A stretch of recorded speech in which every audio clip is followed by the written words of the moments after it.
मैं भी वैसे ही देखता हूं जैसे प्रेम कुमार जी देख रहे हैं, चाहे राकेश जी देख रहे हैं। इससे अलग किसी की राय नहीं हो सकती अगर उसको लोकतांत्रिक मूल्यों में कोई आस्था है, जिसने संसदीय परंपराओं को देखा है, जो इस देश को देश की लोकतांत्रिक व्यवस्था को मजबूत होते देखना चाहते हैं।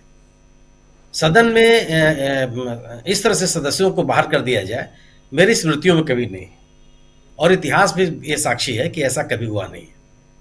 सबसे खराब उदाहरण दिया जाता है 1995 का संभवतः, जब राजीव गांधी के ज़माने में 63 सदस्यों को बाहर किया गया था, लेकिन उनको पूरे सत्र के लिए नहीं किया गया था, वो भी केवल 7 दिन के लिए। और भी क्या स्थितियां थी और जो आज स्थितियां हैं, उससे दोनों में बहुत ज़्यादा फर्क है।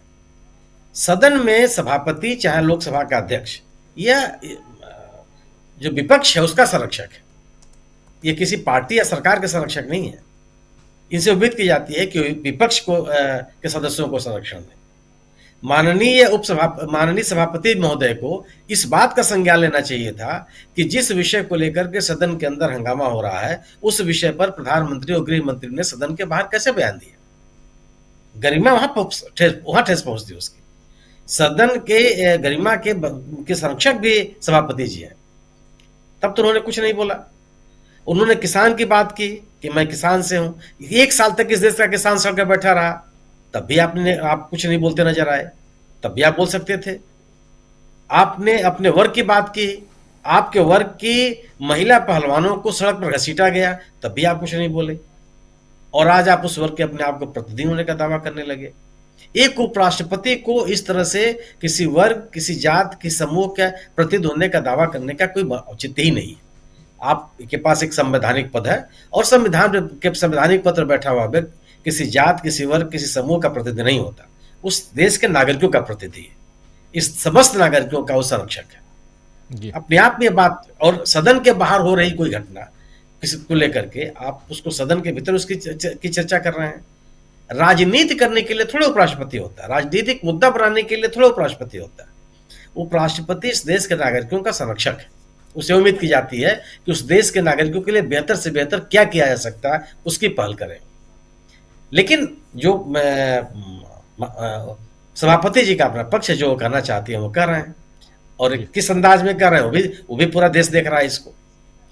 सदन के बाहर जो कुछ भी हो रहा है, मतलब सवाल इस बात का है कि आप सभापति हैं और क्यों आप निकालते हैं किसी को। क्या आप देश की जनता को यह संदेश देना चाहते हैं कि तुम किसी को चुन के भेजो, हम रहने नहीं देंगे अगर हमारे मन अनुकूल नहीं होगा व्यक्तित्व। क्या इस देश में आप विपक्ष को या असहमति को स्थान देने के लिए तैयार नहीं है? आप अपनी आलोचना सुनने के लिए तैयार नहीं है? और क्या अपनी इस प्रवृत्ति के साथ अपने आप को आप लोकतांत्रिक होने का दावा भी कर सकते हैं? मूल लड़ाई केवल है, मूल विषय केवल यही है राजीव जी, कि जो स्थितियां बन गई हैं विपक्षी एकता की, इस सरकार ने सभी तरह के प्रयास कर लिए, शुरू से प्रयास करती रही है कि विपक्षी दलों के बीच में किसी तरह की एकता न होने पाए। जितने भी तरह के राजनीतिक दबाव, शासकीय दबाव, केंद्रीय एजेंसियों के दबाव, जितने तरह के दबाव हो सकते हैं, उन दबावों का उपयोग करके विपक्ष को एक न होने देने का प्रयास किया गया। विपक्षी नेताओं को अविश्वसनीय बनाने का प्रयास किया गया। विपक्षी नेताओं को गैर जिम्मेदार और जनता से दूर रहने वाले छवि गढ़ने की कोशिश की गई। इसके लिए संगठनात्मक और संस्थात्मक प्रयास किए गए। क्यों? केवल इसीलिए कि जनता के बीच में विपक्ष का विश्वास न बनने पावे। सत्तारूढ़ दल था जो पूछता था कि विपक्ष कहां है, और आज यह सत्तारूढ़ दल विपक्ष की एकता को लेकर के चिंतित है, क्योंकि सबसे बड़ी समस्या ही थी गैर विपक्ष के लोगों के बीच में एकता स्थापित हो जाए। यह सबसे बड़ी चिंता है। इसलिए चिंता है कि जो वह लोग जो इनके खिलाफ हैं उनके बीच में एकता न होने पावे जी। जो मतदाता है, जो समर्थक है, देश का नागरिक है, जो इनसे असहमत है, उनके बीच में एकता न होने पावे, क्योंकि वह एकता सबसे बड़ी चुनौती है। उस एकता का समाधान इनके पास नहीं है, क्योंकि जिन मुद्दों के आधार पर लोगों को अपने साथ जोड़ने का प्रयास करते हैं, बड़ी जमात है जो उन मुद्दों से सहमत नहीं हो पाती। सबको उम्मीद थी, कितने तरह की बातें कही गई थी इंडिया दल समूह के बारे में, नीतीश कुमार के बारे में क्या क्या नहीं कहा गया। अब आए तब आए, अब आए तब आए, इंडिया में शामिल होने वाले हैं। राष्ट्रीय लोकदल के नेता जयंत चौधरी के बारे में रोज खबर उड़ती है कि वह मंत्रिमंडल में शामिल होने जा रहे हैं। कौन इनको बताता है, कौन इन लोगों को सूचना देता है? भगवान जाने। लेकिन ये जो एकता लोगों के सामने आई, किसी तरह का विवाद नहीं हुआ। इस बैठक से निकल करके किसी नेता ने ऐसी कोई बात नहीं कही जो एक दूसरे के विरोध में हो, एक दूसरे को कोई कंट्राडिक्टरी स्टेटमेंट्स हो, किसी ने नहीं कहा। यह सबसे बड़ा सवाल है। तो यह जो लोगों के बीच विपक्ष की एकता सामने उभर करके आ रही है, चिंता का सवाल यह है। और दूसरा सवाल मैं ये मानता हूं कि यह सदस्यों को बाहर निकालने के इस अतिवादी रवैये पर सरकार इसलिए गई है कि वह उन मुद्दों पे चर्चा नहीं होने देना चाहती जिन मुद्दों को लेकर के इन युवकों ने संसद के बाहर चाहे संसद के भीतर प्रदर्शन किया। वह महंगाई और बेरोजगारी पर चर्चा नहीं होने देना चाहती। वो कभी नहीं चाहेगी कि इसमें विमर्श बढ़े और इस विमर्श को इतना इस दूर तक ले जाया जाए कि इसको लेकर के जगह जगह प्रदर्शन हो या युवक या समाज के विभिन्न लोग अपना प्रतिरोध जारी करें, अपना विरोध प्रदर्शन करें। इस विमर्श को भी सहने के लिए बीजेपी तैयार नहीं है। इसीलिए ऐसी मात तक चले गए ये कि, और वैसे भी विपक्ष को कहां इन्होंने आदर, कब आदर दिया? एक को आप कोई सर्वदलीय बैठक हुई हो या सरकार की ओर से किसी भी विषय पर कोई सर्वदलीय बैठक बुलाने का प्रयास किया गया हो, विपक्ष की राय लेने की कोशिश की गई हो, विपक्ष की राय पे कभी संशोधन या सुधार की कोई बात कही गई हो? जी, जो सरकार बिलों को पास करने के पहले उनको सिलेक्ट कमेटी में भेजने की जो एक बहुत ही सुदृढ़ परंपरा रही हो देश में, उसको एकदम खारिज करती नजर आए, उसे आप कैसे उम्मीद कर सकते हैं कि वो विपक्ष से बहस करें? ये और मेरा अपना ये मानना यह है कि जो सड़क पर उतर रहे हैं ये सांसद लोग, ये विपक्षी दल, यही जरूरत है।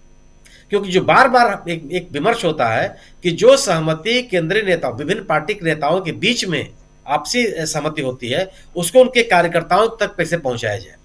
मेरा अपना मानना है कि सड़क पर उतरने की जो राजनीतिक लड़ाई है, उसके माध्यम से ही कार्यकर्ताओं तक इस सहमति को आप पहुंचा सकते हैं।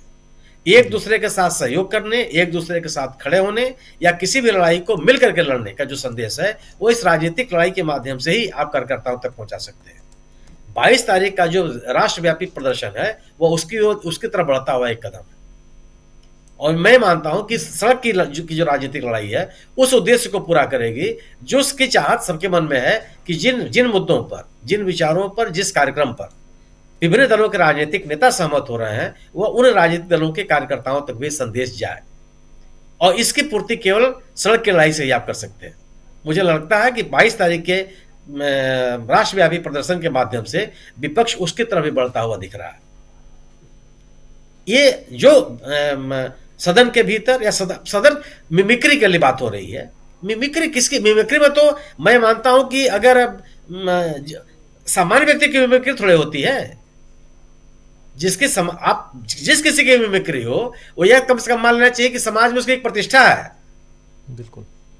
जवाहरलाल नेहरू की मिमिक्री हो सकती थी ना, हमारी आपकी थोड़ी कोई मिमिक्री करने जा रहा है। कौन सुनेगा, कौन देखेगा, कौन उसमें हंसेगा?